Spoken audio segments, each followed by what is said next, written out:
হবিগঞ্জের চুনারুঘাট উপজেলার দেশে এবং প্রবাসে অবস্থানরত এক ঝাঁক রেমিটেন্স যোদ্ধাদের নিয়ে গঠিত চুনারুঘাট প্রবাসী গ্রুপের উদ্যোগে কাতার প্রবাসী অত্র সংগঠনের সিনিয়র যুগ্ম আহ্বায়ক নুরুল কালাম আজাদ দরবেশ ও সৌদি আরব প্রবাসী অত্র সংগঠনের সিনিয়র সহকারী সদস্য সচিব মীর মকসুদ আলী এবং সৌদি আরব প্রবাসী অত্র সংগঠনের সিনিয়র সহকারী যুগ্ম আহ্বায়ক আলহাজ আলী আবদালের যৌথ অর্থায়নে পৌরসভার নয়ানী গ্রামের বিধবা আনোয়ারা বেগম ও তার প্রতিবন্ধী ছেলে স্বপন মিয়াকে একটি গৃহ নির্মাণ করে দেয়া হয়। শুক্রবার সাবেক আন্তর্জাতিক অপরাধ ট্রাইব্যুনালের প্রসিকিউটর ব্যারিস্টার সাইদুল হক সুমনের উদ্বোধনের মাধ্যমে বিধবা আনোয়ারা বেগম ও তার প্রতিবন্ধী ছেলে স্বপন মিয়াকে গৃহটি হস্তান্তর করা হয়। এতে অন্যান্যদের মধ্যে উপস্থিত ছিলেন চুনারুঘাট পৌরসভার সুযোগ্য মেয়র নাজিম উদ্দিন শামসু, মিরাশি ইউনিয়নের চেয়ারম্যান রমিজ উদ্দিন, কোর্ট মসজিদের ইমাম মাওলানা আবু তাহের, চুনারুঘাট মেম্বার সমিতির সভাপতি আব্দুল মালিক মেম্বার, উপজেলা যুবলীগের সাবেক সভাপতি মোহাম্মদ ইমান আলী, চুনারুঘাট সাংবাদিক সমিতির সেক্রেটারি মুনিরুজ্জামান তাহের, প্রবাসী গ্রুপের যুগ্ম আহ্বায়ক সিঙ্গাপুর প্রবাসী মোহাম্মদ আবুল খায়ের, প্রবাসী গ্রুপের শুভাকাঙ্ক্ষী সদস্য হিরণ মেম্বার, মিজানুর রহমান চৌধুরী, মাসুক, মীর মোহাম্মদ আলী বাসির খন্দকার, এলাকার সাংবাদিক ও গণ্যমান্য ব্যক্তিবর্গ। শুরু করিতেছি মহান আল্লাহর নামে, যিনি পরম করুণাময় এবং অত্যন্ত দয়ালু। জুম্মার নামাজে যাওয়ার আগে একটা ভালো কাজের মধ্য দিয়ে আজকের এই দিনটা আমাকে যারা ফলো করতেছেন তাদের সাথে শেয়ার করতে চাই। আমার এই লাইভে যারা জয়েন করলেন সবাইকে প্রথমে আমার শুভেচ্ছা অভিনন্দন জানাচ্ছি। আমি আজকে এখানে যে একজন মা এবং ছেলে, এই দুজনকে নিয়ে, একজন প্রতিবন্ধী ছেলে আর মা নিয়ে আপনাদের সামনে দাঁড়াইছি। বক্তব্যটা পরিষ্কার। পিছনে যে নতুন ঘরটা দেখতেছেন, এই ঘরের মধ্যে উনি, উনার পরিবার সহ, উনার আরেক ছেলে সহ 11 জন সদস্য এই ঘরের ভিতরে থাকবেন। এই ঘরটা কিছুদিন আগে পানি এবং ঝড়ের সময় এই ঘরটা ভেঙে গেছিল, মাটির ঘর ছিল। এই ঘরটা এখন হচ্ছে কি টিনের ঘর। এটা তো আর কেউ অলৌকিকভাবে এই ঘরটা হয় নাই।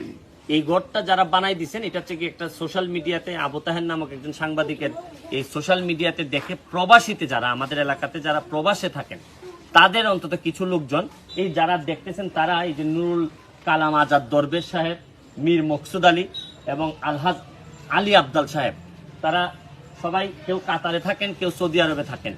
এই সোশ্যাল মিডিয়াতে এই ভিডিওটা দেখে তারা এই বাড়িটা বানাই দিচ্ছেন। 11 জন মানুষ, আপনি চিন্তা করতে পারেন এরকম একটা রুমে আপনারা, আমার অনেক ফলোয়ার আছেন যারা এইরকম একটা ঘর তাদের ড্রয়িং রুমের চেয়েও ছোট, অথচ এই মানুষটা তার 11 জন পরিবারের সদস্য নিয়ে এখানে থাকবেন। আমি ধন্যবাদ জানাতে চাই, ধন্যবাদও না, কৃতজ্ঞতা জানাতে চাই পুরো আমাদের এলাকার মানুষের পক্ষে যারা এইরকম একটা দুঃসময়ে এই ধরনের মানুষের পক্ষে দাঁড়াইছেন। আমি আপনাকে একটা কথা জিজ্ঞেস করি, এই ঘরটা পাইয়া কি আপনি খুশি?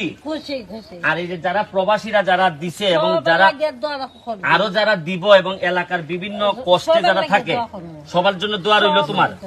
আচ্ছা, এবং প্রবাসী যারা আছে তাদের প্রতি তোমার কোনো কথা আসেনি? মানুষের সাহায্য করতো নি? মানুষের আচ্ছা আচ্ছা আচ্ছা আচ্ছা তোমার এখন মোটামুটি, আর এই যে তুমি একটা কার্ডের কথা খুঁজলে গমাই, এই বয়স্ক ভাতার কার্ড, এটা পাইছো নি? এখন নাম দেওয়া হয়েছে, এটা মেয়র সাহেব দিছেন? আচ্ছা ঠিক আছে, এরপরে ফাইলেও পরে আমার আবার জানাই ভাই, ঠিক আছে? ওকে, আমি আপনাদেরকে ভিডিও থেকে বিদায় নেওয়ার আগে আপনাদেরকে ঘরটা দেখাইতে চাই যে কোন ঘরের মধ্যে 11 জন মানুষ থাকবেন। আর ঘরটা দেখানোর পর এই যে ভিতরটা একটু আসো, ভিতরটা দেখাইতে, ওইদিকে আসো, ভিতরটা আসো।